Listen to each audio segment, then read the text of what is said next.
Hello అండి, ఇవి పచ్చి రొయ్యలు ఉప్పు పసుపు నిమ్మకాయ రసం వేసి మంచిగా కడుగుతున్నా.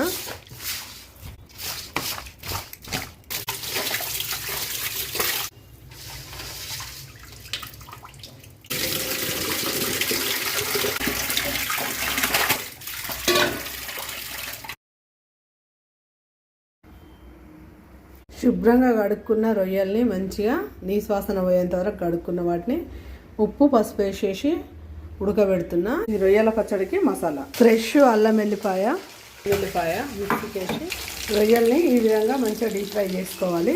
ఇట్లా గోల్డెన్ కలర్ వచ్చే వరకు. మంచి కలర్ వచ్చినాయి. ఇప్పుడు అల్లం వెల్లిపాయ పచ్చివాసన పోయేంత వరకు వేయించుకొని పసుపు. ఇప్పుడు ఇవి వేగినాయి. స్టవ్ ఆఫ్ చేసి కారము ఉప్పు మసాలా